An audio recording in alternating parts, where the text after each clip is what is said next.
छत्तीसगढ़ी गाने देखने के लिए हमारे YouTube चैनल को सब्सक्राइब करें और नए अपडेट्स जानने के लिए बेल आइकन के बटन को क्लिक करें।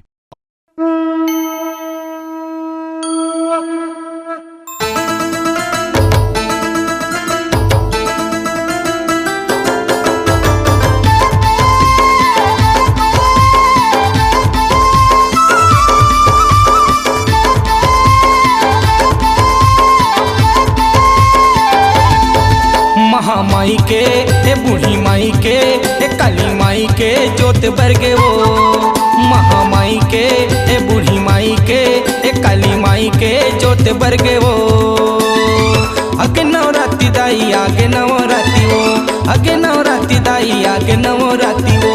दिया बारे वो घरो घर माँ बूढ़ी माई के काली माई के महामाई के जोत बरगे वो।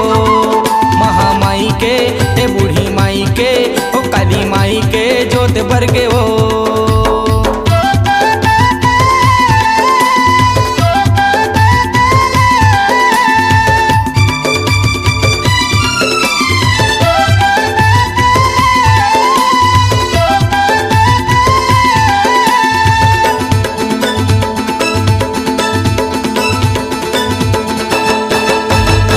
एक दिया बरगे मोरे रैया रतना पूरा, एक दिया बरगे हिंगुला जमा, एक दिया बरगे हिंगुला जमा।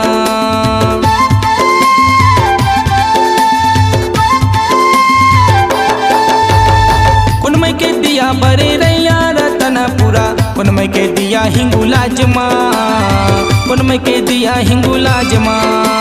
जोत जल गे दाई के दिया बरगे माई के, जोत जल गे दाई के दिया बरगे माई के माई के माई के।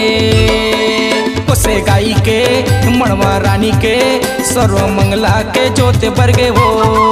कोसे गाई के मड़वा रानी के सर्व मंगला के जोत बरगे वो।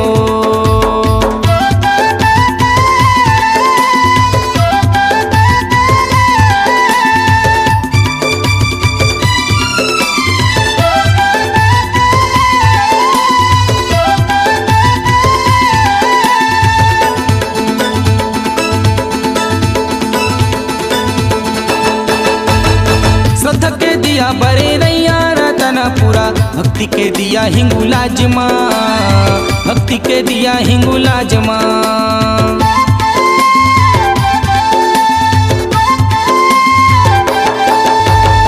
महामाई के दिया बरे रैया रतना पूरा, बूढ़ी माई के दिया हिंगुला जमा, बूढ़ी माई के दिया हिंगुला जमा। जोत जल गे दाई के दिया बरगे माई के, जोत जल गे दाई के दिया बरगे माई के माई के माई के माई के। चंदा सेनी के सारन गढ़ीन के नाथल दाई के जोत बरगे वो। चंद्र सेनी के नाथल दाई के बमलाई के जोत बरगे वो। आगे नवरात्रि दाई आगे नवरात्रि वो, आगे नवरात्रि मैया आगे नवरात्रि वो। दिया बरे वो घरो घर माँ दुर्गा दाई के बंजारी माई के मन का दाई के जोत बरगे वो।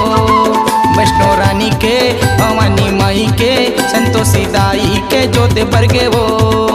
दुर्गा दाई के बंजारी माई के मन का दाई के जोत बरगे वो। वैष्णो रानी के भवानी माई के संतोषी दाई के जोत बरगे वो। दुर्गा दाई के काली माई के समलाई के जोत बरगे वो। आपकी आवाज ही आपकी पहचान है। यदि आप अपनी आवाज को एक नया आयाम देना चाहते हैं तो चले आइए मल्टी ट्रैक डिजिटल रिकॉर्डिंग के लिए AVM audio video studio Khamtarai Raipur. Mobile number 9301523929 और 7869646201। यदि आप नए एवं पुराने गीत सुनना चाहते हैं तो avmgana.com में जाकर गाना फ्री डाउनलोड करें और YouTube चैनल में AVM गाना और KK कैसेट्स को सब्सक्राइब करें।